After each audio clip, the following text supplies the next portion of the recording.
Hi, everyone. You are connected to the Midwest Medium podcast. Thank you for joining us. Again, we have another episode of Two Mediums in a Pod. I am June Hessler, and joined with me today is Ciara Titus. Hello, everyone. Hi, everyone. Thank you so much for joining us. Whether you are listening on Spotify, Apple, Amazon, iHeartRadio, whatever it is, or if you're watching on YouTube, we really appreciate you listening and watching. And if you have a few minutes, please rate and review the podcast. We always love to know what you think of the podcast if you're enjoying it. In addition, it also helps other people find us. So we're always looking for ways to grow that as well. Ciara, we have, I think, an interesting topic today. We're answering questions, listener questions.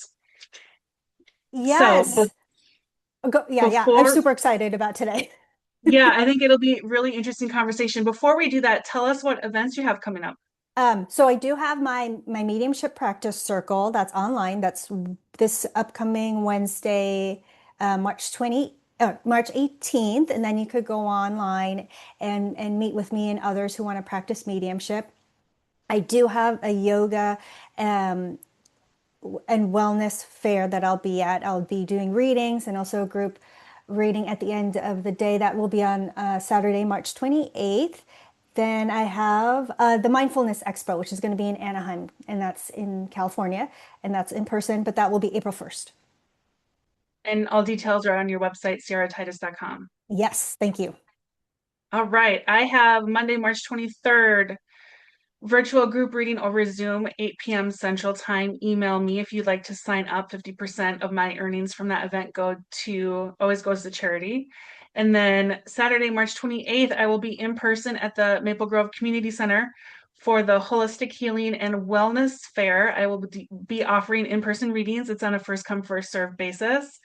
And I'd love to see you there. And on Saturday, April 11th, Holly and I have another massage and mediumship event in Coon Rapids. So details are at junehustler.com if you're interested. Okay, we have questions We do and we have have questions. answers. Exactly. And hopefully we have some answers. We'll do our best. We will do our best. And like I had said before, if we don't know the answer, we're not going to pretend that we know the answer. This isn't a fake it until you make it situation. It's transparency and honesty and delivering information the best that we can based on what we've learned over the years. Well So, said. Well said. where should we begin? Do you want to start with one of your questions first, or do you want me to go first? Go first, because I think with your questions, that might take up most of the time. Okay. One question I've received many times over the years is how do you reconcile being Catholic and communicating with the dead? Which is a really good thought-provoking question. Yeah, I get asked that a lot. And what do you tell people? Um, so I am going to, because I get that a lot, and I actually did have a client reach out through email about how do I reconcile, because there are passages in the Bible that specifically go against mediumship. And this is my response. So you guys just sit back, relax while I read my email, because it was long because I wanted it to be biblically based and to address this question that does come up a lot. And luckily, we're recording it so you could re-listen to it again and again. But so the passages against mediumship, which are in Leviticus and Deuteronomy, First Chronicles, and Isaiah. But let's talk about the ones that are in Leviticus and Deuteronomy, which are located in the Old Testament. And the books of Leviticus and Deuteronomy were written by Moses to help fulfill God's covenant with the Israelites, right, which is God's chosen people. This includes the rules on diet, ritual cleansing, burnt offerings, etc., to help them, the Israelites, but mainly the priests, with ritual purity to stop contamination and to separate them from surrounding cultures. If the Israelites were obedient and followed God's laws, they would be blessed. If they were disobedient, they would suffer. They would have to then offer a burnt offering as atonement.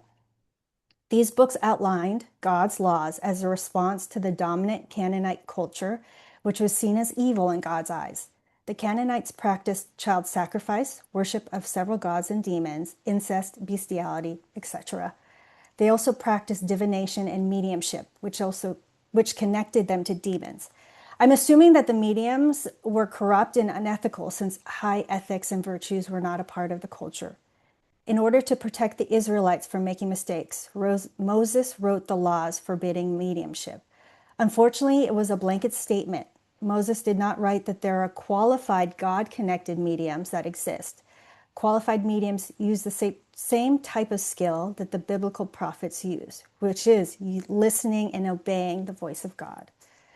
As in the New Testament, Jesus changed everything. Through him, Jewish law and prophecy were fulfilled, and a new covenant, which means agreement, was formed. His death as the lamb was the final sacrificial offering, the final atonement, and his sacrifice allowed for a new relationship with God to form. Israelites no longer had to perform ritual sacrifices or maintain the old Jewish laws to have a relationship with God. Now, anyone, not just an Israelite, can have direct access to God through Jesus. So, most of the laws, except for the Ten Commandments, no longer pertain to our lives as God's children. How many of the laws from Leviticus or Deuteronomy do you follow now? Right? Are you currently kosher? Are you careful about mixing certain types of crops? Do you worry about ritual cleansing?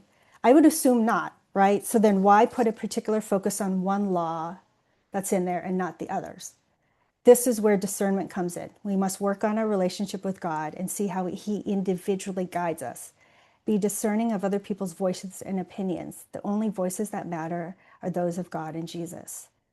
So, this is what I wrote to him. Like, I advise you to pray, meditate, and reflect on the right path according to God's will.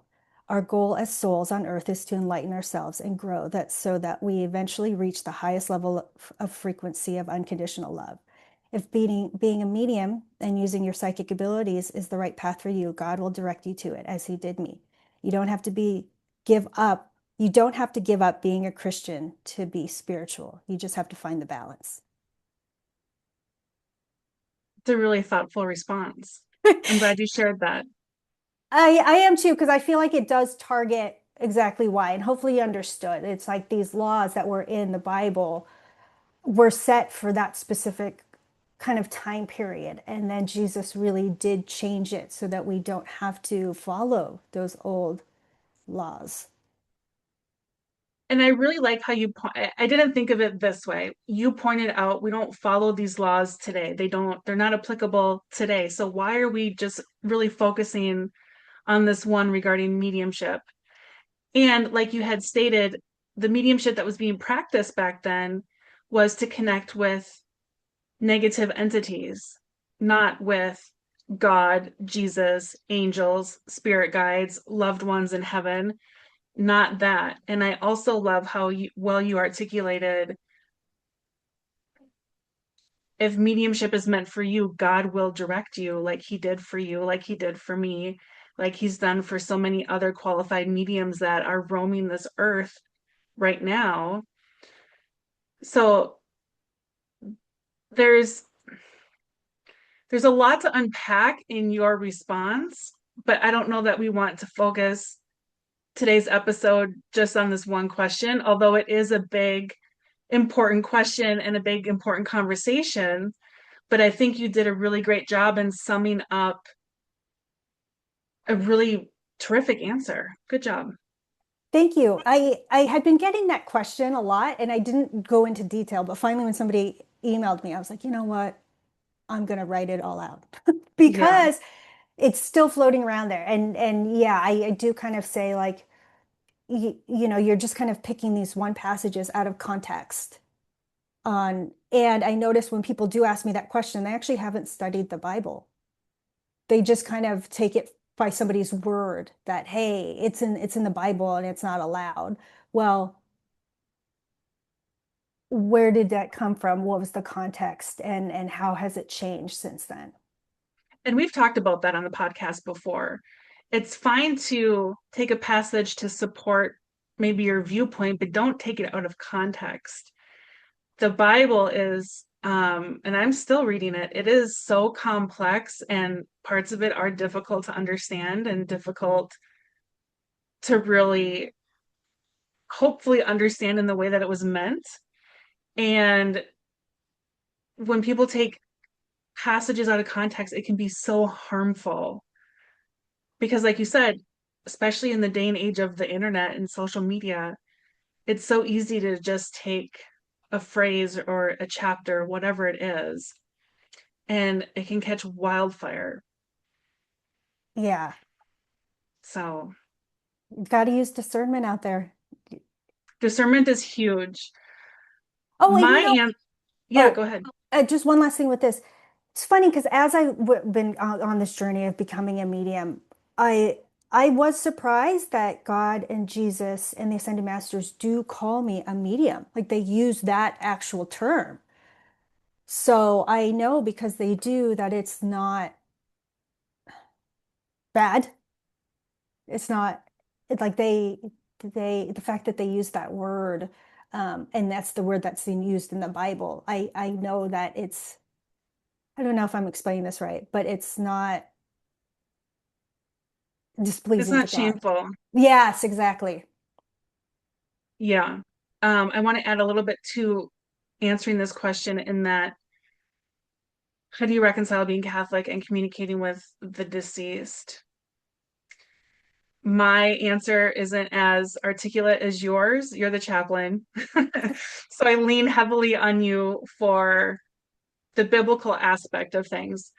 Um, but for me in my journey, in my spiritual awakening, my mediumship, my growth, my expanding my awareness, my ascension process, I've been allowed to see the positive entities, spirit guides, guardian angels, the ascended masters, heaven, and I've been allowed to see the negative entities. I've seen ghosts, I've seen demons, I've seen freaks, beasts, and creatures. It's unpleasant. I've seen, I'm going to call it a wide spectrum. Have I seen the whole spectrum? I don't know. I don't think so. But I've seen a wide spectrum. That being said, when I work my mediumship, when I'm reading for somebody, or when I'm receiving downloaded messages from God or the ascended masters or heaven or even my own guides and angels, I can easily discern if it's coming from good, if it's coming from bad. I don't share messages. Fortunately, I don't get messages from the negative entities. I get the messages from the positive energies and entities that I already had explained who they are. So to say that a person who's practicing mediumship is doing something evil, I can only speak to my experience and how I practice mediumship. So I'm not going to say that I'm speaking for all mediums because I'm not and I don't want to. But from my experience, I'm not practicing evil. And it really breaks my heart a little bit that people make that assumption. I was, gosh, this was like a year ago. I was talking with someone and he said, um, I said, oh, I'm going into a reading. I'll have to call you back later, whatever. And he said, oh, you're doing voodoo. Oh, And I just was like, oh my gosh, like I don't even have the energy to explain myself to you. And I'm not even interested in trying to do that. I know I'm not doing voodoo. That's not what I'm doing, but think what you want. Because I've gotten to that point in my life to where I'm just like, you know what? If that's what you're gonna think, I'm not interested in trying to change your mind. My point is, and people who have had readings with me know this is true. Messages come from love. They come for your greatest and highest good and helping guide you in a certain direction, area of your life. They come with good intention. I hope I'm, Ciara, stop me if I'm not explaining this correctly. My point is the mediumship I practice, to me, it makes sense with my Catholic faith interwoven. To me, they're easily um, combinable. I don't know if that's a word. No, I think you're making a really good point in the fact that the work that you do, the work that I do, is very healing.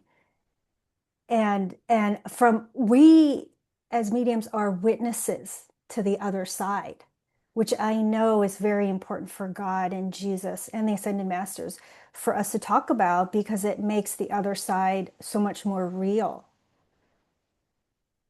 It is so real. And I Yeah. always feel sad when I hear someone doesn't believe or is atheist or has turned away. Fun fact, I read recently in the Twin Cities, the OCIA participation is up 54% from last year.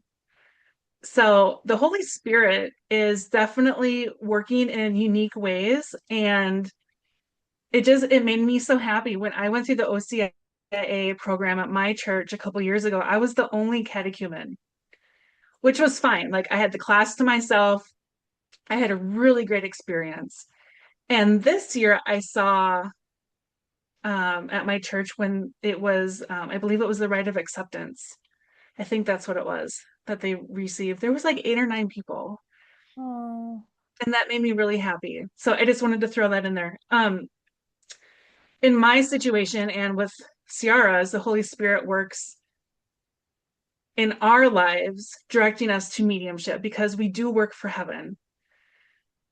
So I hope whoever's listening who was really wondering this question, I hope we've given the answer justice.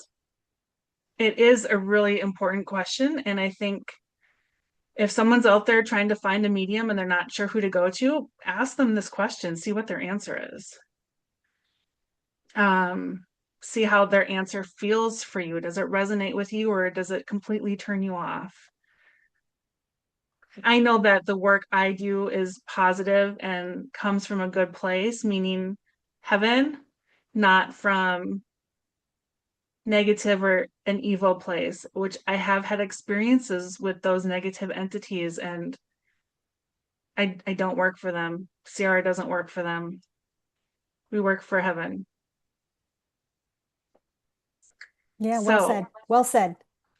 okay, good. Okay, next question. Yeah, I think we did a pretty good, thorough job of answering that first question. Okay, so what's the next question?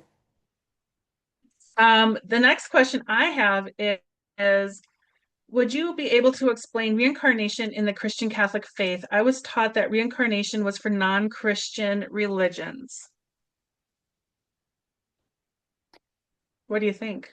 I have to take a deep breath on this one. So in my faith journey, I was raised Catholic. And then when I went away to college here in Los Angeles at USC, I actually studied under a Buddhist monk while I was there. So I practiced Buddhism and still continue.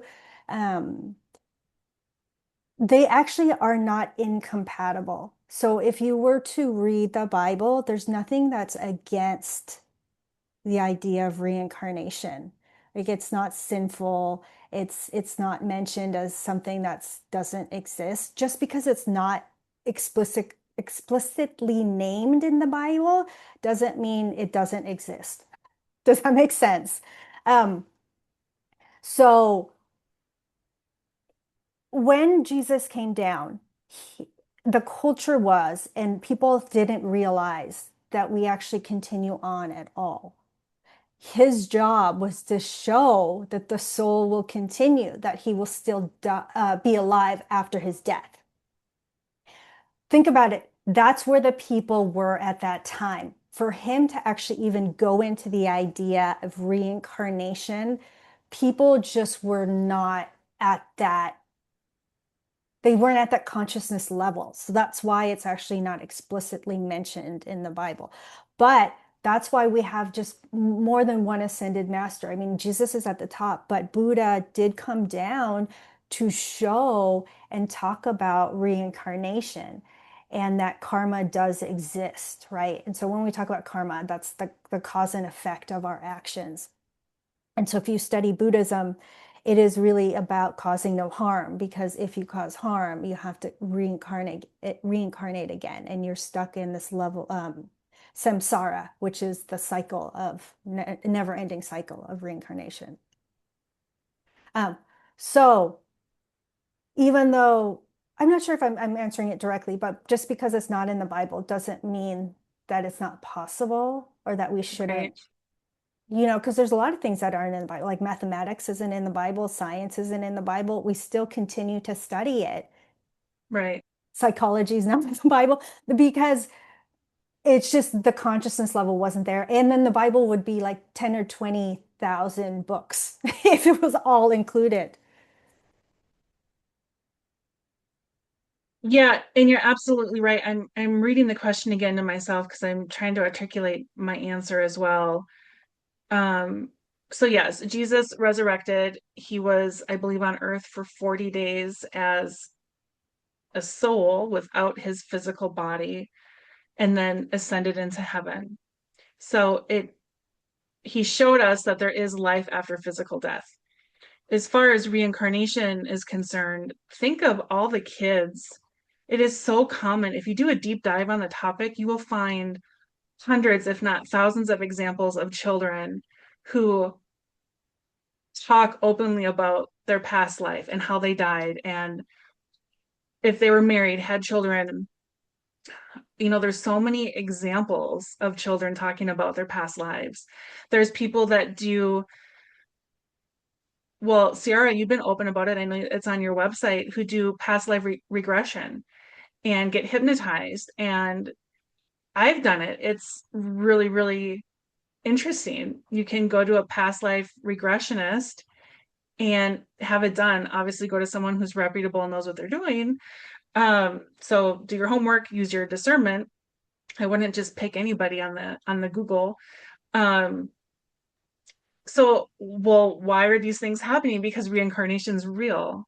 These aren't um these are things that can be proven through fact. I know that, like, especially with children telling some of their stories, there have been people that have gone back and done the research and have found that the person that the child today claims to have been 50, 100, or 1,000 years ago, they were able to track and validate that this past life person actually existed and they really did die the way that this child says that they died. How would a child know that? How would a 5-year-old know these facts? So, in my view, there's proof that reincarnation is real. I know I've had, um, as I mentioned, past life regression. I did that. It was very interesting. I've had visions of myself in past lives. So it's not something to scoff at. It's something I think people should take seriously. And, the church I go to is so, I would consider my church basically is a progressive Catholic church. So I've never heard anyone like wave their finger to an idea at my church. Like I think some other Catholic church are more traditional and more um, kind of, I'm going to call it set in their ways. Uh, and we're also taught that Jesus is coming back. Whether he comes back in a physical form like we are in, I don't know. I feel like it's going to be a different way of him coming back. I don't think he's going to come back the same way he came the first time. I could be wrong. But we know he's coming back and we know he still exists. We know that he is still here. Whether you see him or not, whether you believe in him or not, he's still here. He still knows what you're up to. So, it kind of goes back to our first question, mediumship and being Catholic. To me, it's like reincarnation and being Catholic. To me, it's to me, in my view, it's a no-brainer. It's always felt right to me. I've never felt that reincarnation wasn't true or didn't exist or didn't happen. It Y- makes sense that because we are here to learn, Earth is the school so that we can learn and evolve and ascend and get into heaven full time one day, hopefully. It makes sense that we'd be in a perpetual cycle of reincarnation. Now, does that mean the second you're born, you're the second you die, you're born again 60 seconds later? Probably not, because we've talked about hell, purgatory, and heaven, and life review, and there's a process.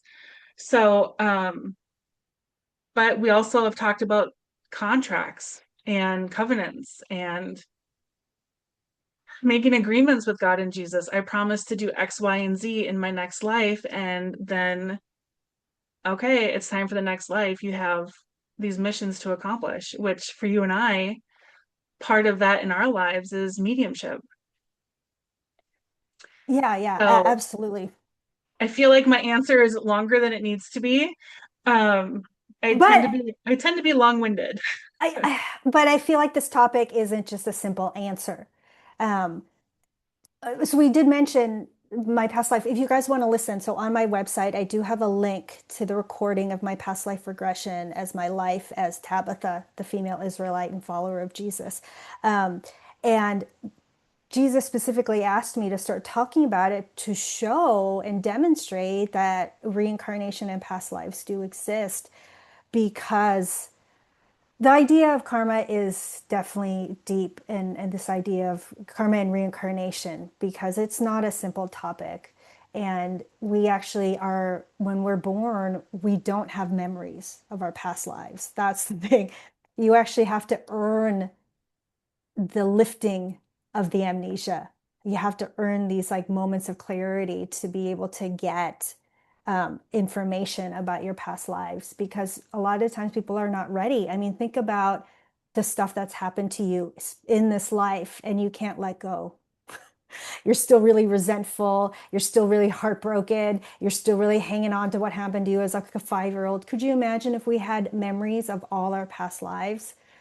It's funny, I was driving home my daughter's friends last night, and they love the car time with me because they'll ask me stuff about mediumship. And they did ask about reincarnation. They said, how is that possible? Why don't we remember? And I told them that. I said, listen, how hard is it for you to let go of what's happened to you yesterday? Could you imagine if you had all the memories of your lives, you would still be really resentful of the people around you. You still would be kind of hanging on to old identities. And the reason that we're born without that memory is so that we can have a rebirth, so that we can try again. That's a really good way to look at it. And also, what comes to mind as you were explaining that is if we remembered, I'll just say our last three lifetimes, and if we could remember all the details from our last three lifetimes, that also includes where we remember our families, our children, our spouses, our siblings. And could you imagine the heartache and how much you would miss them? And you're still trying to carry on in this life and do your thing in this life. I think it would be extremely overwhelming for people. Yeah, absolutely. It would be because you would be navigating past relationships that no longer exist. The memories exist, right? That kind of imprint, and it's in our book of life because it's written there. Um, but we would have a really hard time moving on because, like, let's say you were a farmer in the past life and you really love that, you would keep being like, "Well, I'm not a farmer in this life. I don't like this life, and I'm stuck in the city." Like we would just keep going back. And not everybody can handle that amount of knowledge and insight into their soul. Like everyone is at their own level, which is Yeah, okay, right? But it is a gift to be given that insight, and not everybody can handle it at this moment. right. Yeah, it's certainly an interesting topic. I've been interested in reincarnation, gosh, going back to childhood as far as I can remember. And I don't know really where that interest came in for me. I don't have that answer, but I've always felt since I was a kid that it was true. And I'm learning more about myself now. And Oracle Marine too has shared extreme detail about her life as Saint Mary of Bethany, which you can find on her website if you're not familiar with that, um, further proving the existence of reincarnation. And I've had experiences. Have not shared it yet, but I hope to be able to share it soon because I find it all very fascinating and it's a part of who I am and part of who my soul is. So it's a fascinating topic. I love talking about reincarnation and hearing people's stories about their past lives. I think it's so cool. I resonated with what you said. I remember always having an interest in reincarnation and this, even as a young age, because I did, even though I didn't know about past lives, I had a feeling that I had been here on Yeah, Earth before. that's like the only way I can explain it. I don't know. I certainly didn't learn about reincarnation from my parents. I don't know where it came from. I just have always felt, yeah, that I've been here before. I've done some of this before. And now, having gotten older, having some of that amnesia lifted and being allowed to have some of the memories. So it's cool. I feel Yeah. like the more that you can grasp the fact that we have lived here before, it does give you like a bigger perspective. And if you can get information out of past life, it'll make a lot of sense in your life now, if that makes sense. And it Like when, can, sorry, go go ahead. ahead. No, go ahead. It can also, yes, it can help make sense of your life now and also maybe even give you some healing into your life now and some insight. Um, sometimes we're incarnated with a person who drives us crazy. I'm just gonna say, like, I'm gonna use the example of a mother-daughter. That sometimes that relationship can be very challenging. I know with my mom, I don't remember how much of my relationship with my mother I've shared on the podcast, but long story short, she left. I did not see her for 17 years. She left when I was, I think, 8 or 9, and I didn't see her again until I was 27. So, she and I, up until she died, we had a very complicated, strained relationship going as far back as even I was probably, going back as far as I can remember, which is probably about age 3 or 4. My point in bringing that up is using that mother-daughter relationship example. It's certainly possible. Well, I know I've been told by, I'll call it a reliable source, uh, that I was the teacher in this lifetime for her. She was the student. And of course, I didn't realize it at the time until, more a couple years ago after she died. But um, I agreed to reincarnate with her and to be a teacher for her. So it can be healing. Now that I know that, I can give myself a little more grace, give her more grace. It's easier for me to forgive. Um, just one example in how it can be healing for people. Yeah, I have a very similar, well, I have a complex relationship with my mom, and I remember I've always struggled because she easily triggers me. And then when I got the information that I've had more than one past life, that we've had this like kind of tumultuous dynamic of like a tornado, and that we're in this life to neutralize that of the hurt that we've caused each other in past lives. I just had a bigger perspective of like, oh, okay, no wonder the feelings are so strong. No wonder it's really hard for me to forgive because we've been in this pattern for like 10 lives. That's a lot Yeah, of building up of emotional energy that you need to neutralize. So it is really hard, but kind of knowing that dynamic and understanding it, I was able to give myself grace and her grace as well of like, oh, no wonder we're so easily triggered. No wonder like an argument about something left on the table will trigger us into a really large, loud discussion about something else, which I would never have that reaction with anybody else, but it's the close family dynamics that we're constantly working out that karma and that we've definitely had past lives with them, right? So I'm glad you brought that up. Or think of how many times you've met someone and you feel instantly connected. Oh my gosh, I've known you. I've met you before. Hmm. I mean, that's happened to me. I've heard so many stories of from people that has happened to. It's like there's an instant like soul connection. Hmm. I felt that So, with you. I was like, yeah, huh, there's something here. yeah. Which hopefully we can share Well, we can share when it's ready. But from my perspective, further down the road. yeah, I think that's a lot why June and I really click is because we've known each other before, and hopefully one day we'll go more into it. Yeah. But like with my daughter as well, she's connected to me with that life as when I was here with Jesus, she was there as well, and I've always kind of known that I've known her before. You know, and it's not easy. I love my daughter, but of course, it's a very challenging relationship in many ways as well.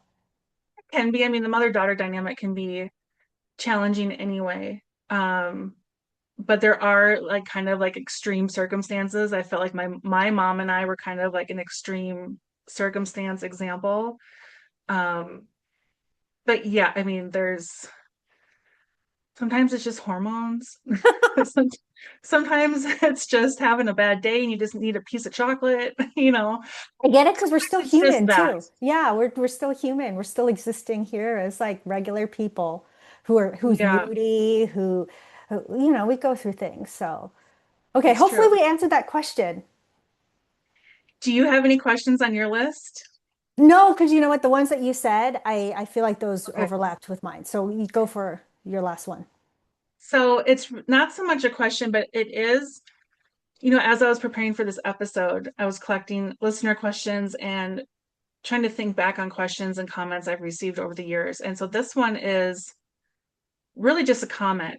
When I was first opening up and coming out of like the psychic closet, I'll call it, um, many people, well, I don't know if I should say many, a handful of people over the years have said to me, your gift must be such a burden.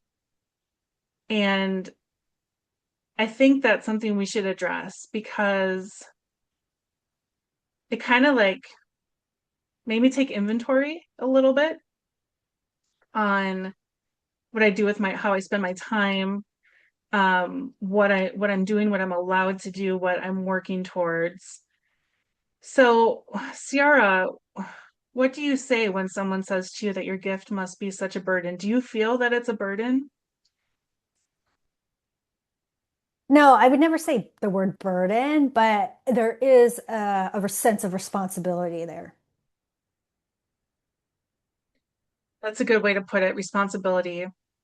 I agree. I don't think it's a burden. I feel extremely blessed in being allowed to do what I do. It has drastically changed my life. I still do not see it as a burden. I see it as a way to live more wholesomely, more purely. Um, I'll never claim to be perfect. I'll never claim to be the perfect example of how someone should live their life because that's not I don't want anyone to misconstrue what I'm saying to be that because it's not that. I am a faulty human like most of us are. Do not no, to me it's not a burden. It is a gift, it is a blessing. It is something I'm deeply grateful for. And with me, and I've been very open about it, it all comes back to my son Jack, who died in 2018. He is, despite having met Oracle Marine years and years ago and being her client years and years before my son, my son's death is really what kickstarted my spiritual journey, my spiritual awakening. So if I were to say it's a burden, that would be dishonoring my son, I feel. So I'm very grateful to have my spiritual abilities and I wouldn't wish it away for anything. I agree with what you said. Like I would never wish it away. I know that it would be a burden for some people because some people would probably feel that way because it is a huge level of responsibility to kind of have access to the information that we have and to be able to deliver it. So I can see why people would see to perceive it as that way because it can be very weighty. I mean, of course, for you and me, it's very fulfilling, but there's a reason why there's only a few that can do it professionally because it is a lot to kind of hold that vibration and be able to be that presence. Um, but well worth it. So well worth it. Yeah. I have such a high after I finish a reading for somebody. And I'm imagining that you feel the same way. Like my vibration is so high and it takes me a couple hours to like calm down. Or when I work a fair and I'm reading for 7 hours, it is such a high. And then it's like when it's over, I'm completely wiped out energetically. Um, so it's cool in that way too, because you know that you're helping people. Uh, but it's like the physical response of how I feel is pretty interesting too. I don't know why I brought that up, but No, I it's a think it thing. relates because I feel very similar, like the vibration that you feel while you're connecting and the messages. But I also like the transformation I see like weeks, months later when clients come back and give me feedback of like, oh, what you said in the reading was so transformational for me. It really helped me get out of the stuckness they were feeling and like or reconnecting with mom like really was able to give them peace and comfort and they're living so much better now so that's what makes it all worth it too is like really seeing how transformational the information is like Yeah, the comfort the which impact. you know I do have a question that brings up that I do have clients ask is like can you make predictions and if so like why do they change Yeah. What do you tell them? so I say it this way because I connect to the other side, to the source of God, that all that is. They're able to make extremely accurate predictions because they know the heart and soul of what's going on with people, right? So they can understand that this person is going to take this action. Like maybe you went for a job interview and they can see that, hey, you did well in this job interview and that person is leaning on hiring you. Right. So they can make a really accurate prediction, which I relay. But because everyone has free will, at any moment, the puzzle pieces or the chessboard's a better analogy, can change. Because let's say somebody gets sick all of a sudden and they no longer have the person to hire, or let's say something happens in the economy and all of a sudden that opportunity can no longer exist. So even though the predictions are accurate, they're never 100%, which is why I always say before readings, it's like, I offer no guarantees. That's it. I will try my best, but what you're given at that moment is accurate for that moment. Right. And using the example of a new job, if you go into a reading and you're asking, should I take the job? Should I not take the job? And if your guides and angels are communicating through your medium that you should not take the job, but you take the job anyway. And then as a result of taking the job anyway, there's kind of a domino effect on other things, and you realize you shouldn't have taken the job. That's a clear example of exercising your free will and doing the opposite of what your guides and angels are guiding you to do. Or it could be they're telling you take the job, you take the job, and it's difficult, it's frustrating. You wish you hadn't taken the job. Well, guess what? There's lessons to be learned in that difficult time, in the frustrating time, and that is obviously what you're having to learn from. They guided you to take the job. It's for your greatest and highest good. Uh, and you take the job. It doesn't mean it's going to be like Disneyland all the time. It's there's still challenges and unique situations and things to learn. I think I've said it before when people seem to think that, oh, heaven is a place on earth, which by the way, I love that song when I was a kid, Belinda Carlisle. um, it- we're we're meant to go through difficult challenges. It's not going to stop just because you maybe take your dream job. You're still going to have difficult challenges and situations that you have to work through. Absolutely, absolutely. And while you were talking, I was kind of thinking as well, like when people come into readings, they'll get the advice of to maybe not do something. Like sometimes it is to leave a toxic relationship, and but then they choose to stay in it, and it ends up creating all sorts of like karmic consequences. And then they can't understand why energetically they're not able to manifest the abundance they want. They're not be able to attract the opportunities because they kind of went against what would be best for their highest good. One thing Oracle Marine taught me a long time ago before I was her student, it was during a reading she was giving me. We are not going to be released from an experience until we have learned from it. The cycle will continue. It will just might be different people, different players, different place, different time, but the cycle will continue until we learn that lesson. So keep that in mind. I would agree with that because if you think about it, when there's difficult people in your life, you'll realize the same type of difficulty will keep popping up in other relationships. Yeah, Yeah, because you haven't learned the lesson. Like you need to learn it, whatever it is. It's like you need to, and then things will keep popping up until you do. right. Yeah, I think everyone can probably raise their hand to that one, having experienced that. Yeah, you can't run away from it. It'll just pop up wherever you run to.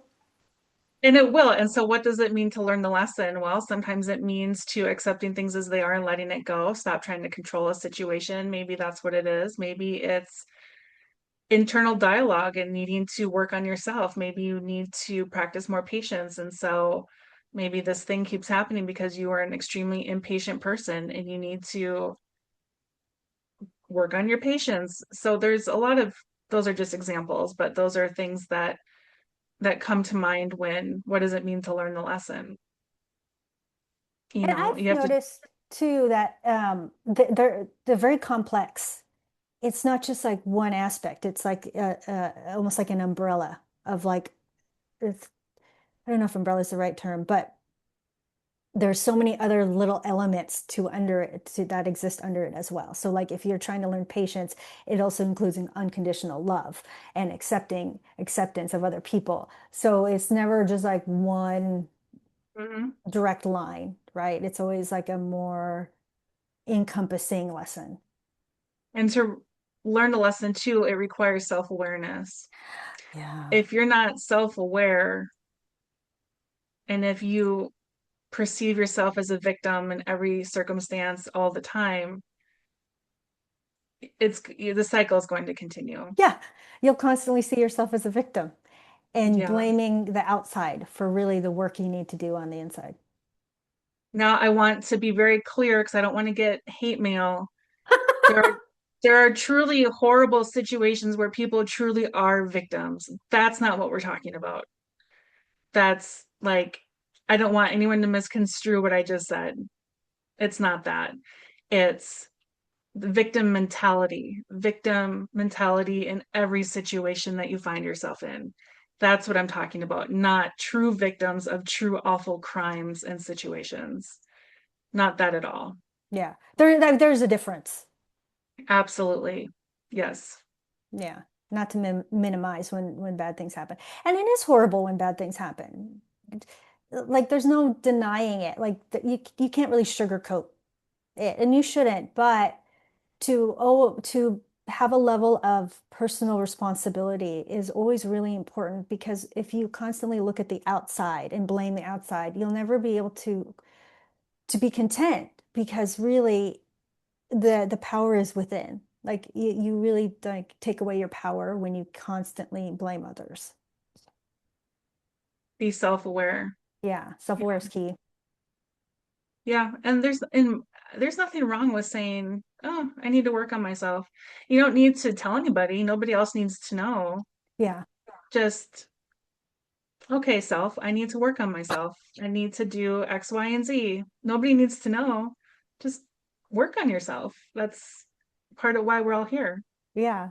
I There's think it's nothing to, a there's big no part of why. shame in it. Yeah, Yeah, exactly. Like you said earlier, like we're like not perfect. Like we're all working, like working 100%. to better ourselves. Yeah. Well, we covered, I feel, only a few questions today, but a lot of ground. So, unless you have anything else that you want to talk about, Oh, I mean, yeah, but that might be a whole nother episode. well, maybe we'll have questions part two. I don't know yet. Maybe that's Yeah, coming for if us. if people keep sending you more questions, and I think uh, questions always do come up. I think, and sometimes they're mind-blowing questions of like I'm not exactly sure how I'm going to answer it, but I like that because it means that people are curious. I think I was just having this conversation with my husband last night. I enjoy learning. I always want to learn. Like if I'm not learning from an experience or something, what really is the point?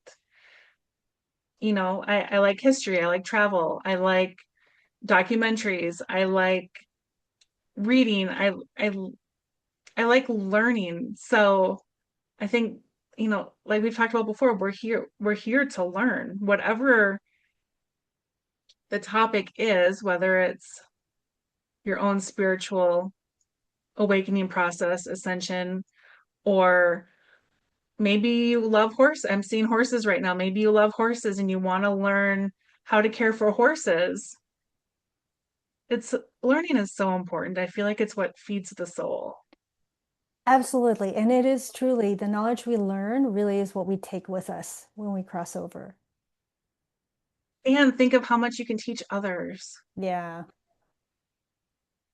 So, all right. Well, Ciara, this has been an interesting conversation. Thank you for being with me today. I'm glad I didn't have to do it alone. Me too. I was very glad to be here. I'm glad you didn't have to do it alone and we could do it together. All right, everyone. Thank you so much for listening to the Two Mediums in a Pod series. I'm not sure how many episodes we have left. Ciara and I have to figure that out. But we really enjoy bringing this series to you. Please rate and review the podcast wherever you're listening, or if you're watching on YouTube. It helps people find us. And if you find this episode interesting, or other episodes, and you have questions, please send them to info@junehustler.com. Uh, we love engaging with listeners, and we find it really fun. We're both very passionate about these topics that we cover. And so we like being with you. We like engaging with you. So we hope to hear from you. All right, Ciara, do you want to do the exit?